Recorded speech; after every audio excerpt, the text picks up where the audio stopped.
استعمار اقتصادي يمتص أفريقيا منذ أكثر من نصف قرن أزاح عن الطريق كل من سولت له نفسه الوقوف في وجه مصالحه. ماذا تعرف عن شبكات فرانس أفريك؟ عصا فرنسا التي حكمت أفريقيا في الخفاء منتصف التسعينيات. وعلى سبيل المصادفة اكتشفت عمليات ضخمة لتبييض الأموال في فرنسا. خلال 3 سنوات فقط تسلل ما يقرب من نصف مليار دولار إلى جيوب شخصيات سياسية مرموقة من يمين فرنسا ليسارها. كان خبرا صادما للفرنسيين والعالم، لكن الأكثر دهشة أن هذه الأموال كان مصدرها أفقر قارة على وجه الأرض، أفريقيا. فضيحة كبرى عرفت بفضيحة إلف. أمطت اللثام عن نمط مشبوه من العلاقات تم بناؤه على مدار 50 عاما بين فرنسا ومستعمراتها السابقة في القارة السمراء. تورط بها دبلوماسيون وعسكريون وعناصر استخبارات ورجال اقتصاد، بل ومرتزقة. كانت مهمتهم أبقوا أفريقيا تحت سيطرة فرنسا. على مدار عقود طويلة امتدت لأكثر من قرن في بعض المناطق، خضعت أراضي 20 دولة أفريقية للاستعمار الفرنسي. ومع انتصاف القرن العشرين أخذ النفوذ العسكري الفرنسي بالأفول مع صعود حركات التحرر الوطنية، وكان على فرنسا البحث عن صيغة جديدة لعلاقتها مع مستعمراتها. جاء الحل الجديد عام 58 و900 وألف مع عودة شارل دي غول إلى السلطة وتأسيس الجمهورية الفرنسية الخامسة. اقترح دي غول منح الاستقلال ل14 بلدا أفريقيا بحلول عام 1960، ولكنه في الخفاء كان ينسج لأفريقيا شباكا جديدة تبقيها في شراك فرنسا لنصف قرن آخر. أيقن دي غول أن مكانة فرنسا مرتهنة بقدرتها على تأمين احتياجاتها من المواد الخام، وبناء عليه أنشأ منظومته الاستعمارية الأفريقية الجديدة، وأوكلها إلى رجلين: بيير جيوما وزير المحروقات، وجاك فوكار أمين عام الإليزيه والمهندس الحقيقي لشبكات فرنسا أفريقيا. وخلال فترة قصيرة أصبحت هذه الشبكات الصيغة الأكثر حداثة للاستعمار الفرنسي، مع حقيبة مهام خطيرة لا تخضع أبدا لمؤسسة السياسة الفرنسية أو لوزارة الخارجية، بل تدار مباشرة من الرئيس. تدبير الانقلابات أو إفشالها، تعيين الرؤساء أو الإطاحة بهم، تمويل حركات التمرد أو محاربتها، الاغتيالات السياسية، جميعها كانت مهام مشروعة لشبكات جاك فوكار.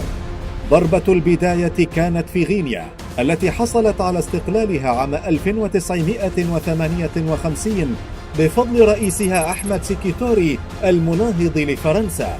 معاقبة سيكيتوري كانت أولى مهام شبكات فرانس أفريك. تم إسنادها إلى ضابط الاستخبارات السابق موريس روبير الذي أغرق غينيا بعملة مزيفة لتدمير الاقتصاد، ودفع باتجاه مغادرة 3000 فرنسي من أصحاب رؤوس الأموال للبلاد، كما قام بتدريب مجموعة من المعارضين الغينيين ووفر لهم السلاح والعتاد من أجل الإطاحة بسيكيتوري. لكنه فشل، ونجح سيكيتوري في البقاء في الحكم، إلا أنه تحول إلى أحد أعتى الدكتاتوريين بأفريقيا. في الكاميرون منحت فرنسا الضوء الأخضر لاغتيال المعارض فليكس مونييه بجرعة من التاليوم السام دعما لحليفها الرئيس أحمد أحجو. وفي نيجيريا، ولكي تحافظ فرنسا على عائدات النفط من إقليم بايافارا المستعمرة الإنجليزية السابقة، دربت حركة تمرد تسببت بحرب أهلية دامية راح ضحيتها 1,000,000 إنسان.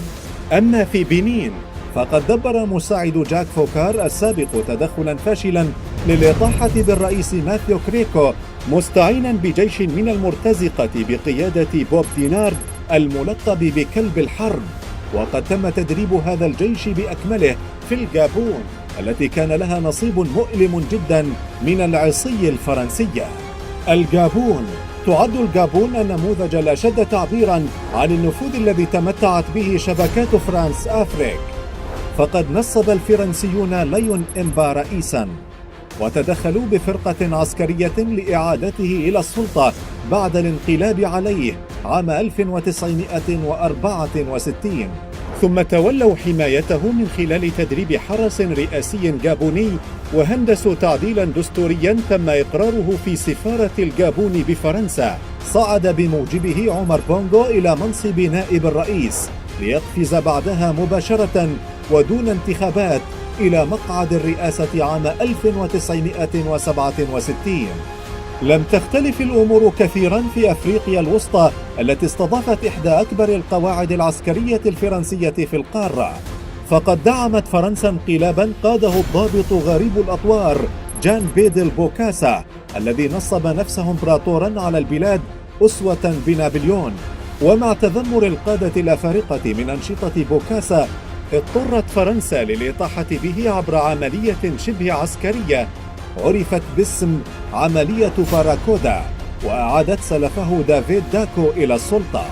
جملة أهداف كانت تحرك مؤامرات فرانس أفريك بأفريقيا: الحفاظ على تدفقات موارد الطاقة والمواد الخام وعلى رأسها اليورانيوم، بجانب ضمان شبكة تصويت موالية للفرنسيين في المؤسسات الدولية، إضافة إلى وقف التوسع الشيوعي في أفريقيا إبان الحرب الباردة.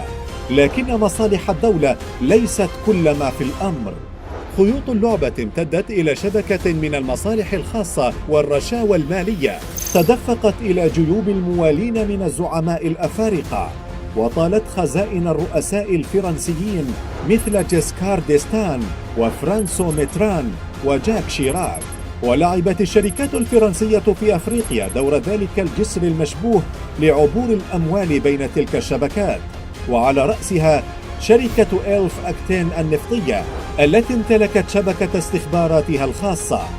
تفجر فضيحة إلف في التسعينيات أربك فرنسا بأسرها لتسارع إلى احتواء الأضرار عبر تصفية الشركة ودمجها مع نظيرتها الأصغر توتال.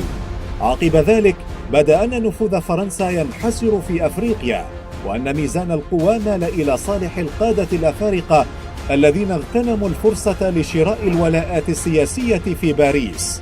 وفي عام 2004 تعرضت فرنسا لضربة قاصمة جديدة، هذه المرة في ساحل العاج، عندما انقلب لورانج باجيو على حكم هوفييت فوانييه صديق فرنسا الحميم.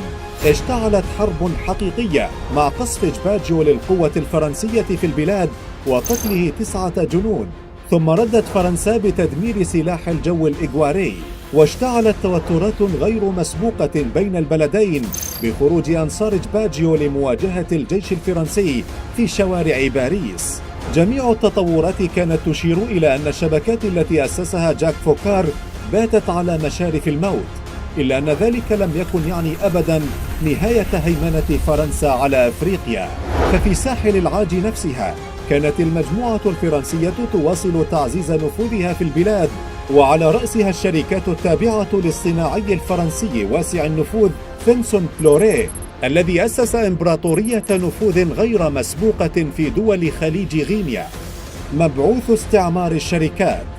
بصعود ساركوزي إلى الحكم دشنت حقبة جديدة لدعم أباطرة الصناعة الفرنسيين مثل بلوريه وبويج وتوتال، فقد عمل مبعوثا لحماية مصالحهم منذ اللحظة الأولى. ففي أنغولا مثلا توسط ساركوزي لمنح توتال امتيازات التنقيب عن النفط، أما في النيجر فكان تدخل الرئيس الفرنسي للحفاظ على اليورانيوم الذي تحتاجه محطات الطاقة النووية في بلاده. ولكن سياسة استعمار الشركات لم تكن تعني أن فرنسا ستتخلى عن وجودها العسكري في أفريقيا، فالأرقام تقول عكس ذلك. فقد تدخلت فرنسا بأفريقيا عسكريا في 35 مناسبة، منها مرتان في عهد ساركوزي و3 مرات في عهد فرانسوا أولاند الذي تعهد بإنهاء عهد فرانس أفريك. أما في عهد الرئيس الجديد إيمانويل ماكرون فلا يبدو أن هناك نهاية في الأفق لامتدادات الشبكات الاستعمارية فرنسا أفريقيا، فلا تزال القوة الفرنسية تتمركز في 8 بلدان أفريقية على الأقل. ولا تزال جحافل الشركات الفرنسية مثل إنجي وتوتال وسباي بولونيز وسوغيا ساتوم تسيطر على العقود الجديدة في معظم دول أفريقيا الناطقة بالفرنسية، في وقت لا يكف فيه الرئيس الفرنسي عن إلقاء المحاضرات على مسامع الأفارقة حول تجاوز آثار الاستعمار وفتح صفحة جديدة مع القارة السمراء. فهل يوقف ماكرون ما خطط له ديغول وقاده الرؤساء اللاحقون؟ أم أن استعمار فرنسا لأفريقيا سيبدل جلده فحسب؟